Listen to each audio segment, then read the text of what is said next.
O vira-porco da sétima rua de Icoaraci. Em 2008, eu e minha família mudamos para uma rua de Belém, conhecida como sétima rua de Icoaraci. Rua 2 de dezembro. Uma semana antes, meu pai procurou uma casa para alugar e encontrou uma onde o local parecia bonito, cheio de árvores, calmo e sossegado.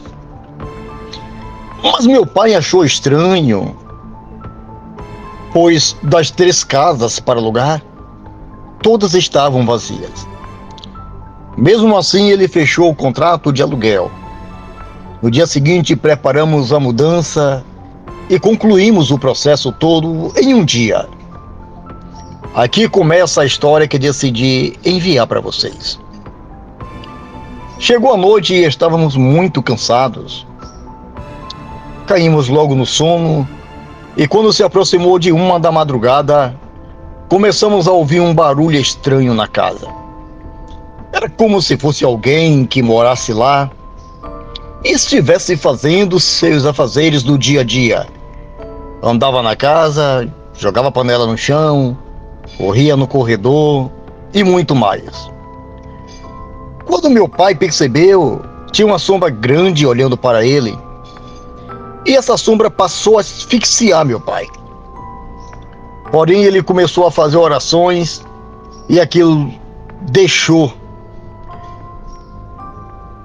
Apartou-se dele e aí o barulho na cozinha recomeçou. Assim foi o resto da madrugada.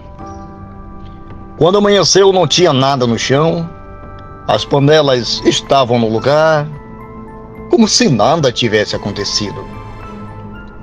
Ninguém na casa comentou nem tocou no assunto mais. Quando chegou a noite, começou aquele tormento novamente. Só que do lado de fora da casa, como se algum animal de porte grande quisesse entrar à força. Eu e meu pai procuramos faca, pau, para nos defender.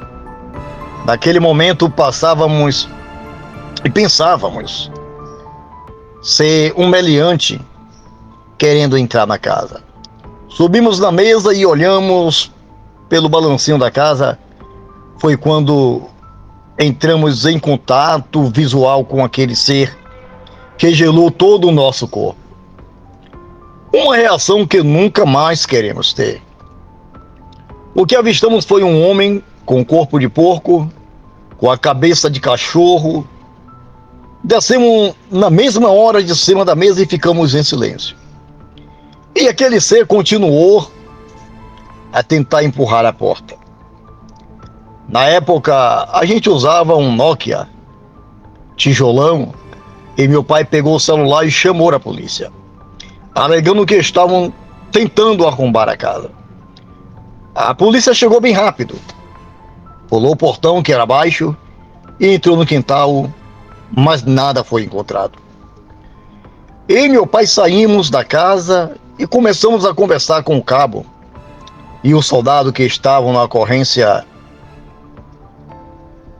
Contamos a história, porém eles não acreditaram muito.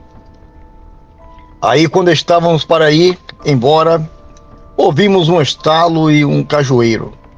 O soldado voltou e focou a lanterna na árvore. E, para surpresa dele, aquele ser estava em cima da árvore, escutando a nossa conversa. O soldado, com muito medo, chamou o cabo, que ficou paralisado, mas não perdeu seu profissionalismo. Ainda sem entender, eles deram ordem para aquele ser que descer da árvore, e foi nessa hora que ele saiu e correu. Correu para a escuridão no meio das árvores. O soldado deu um tiro e logo em seguida falou para meu pai entrar em casa, pois aquele ser não era deste mundo. Eles ficaram mais um tempinho fora da casa e depois foram embora. Amanheceu e nós passamos a noite toda de sentinela. Meu pai pediu para eu ir comprar pão em uma panificadora que tinha próximo à nossa residência. Quando cheguei na panificadora, um senhor estranho ficou surpreso de me ver ali. Eu achei estranho o jeito que ele me olhava. Foi quando o pedreiro foi buscar o pão e aquele senhor riu de mim e perguntou se eu não tinha medo de lobisomem. Fiquei muito nervoso e quando cheguei em casa, logo contei para o meu pai. Ele então decidiu que iríamos nos mudar naquele mesmo dia. E mesmo cansados, conseguimos outra casa. Nós terminamos a mudança muito tarde, mas quando eu deitei para dormir, foi o melhor sono da minha vida. E claro, sobrevivi para contar essa história.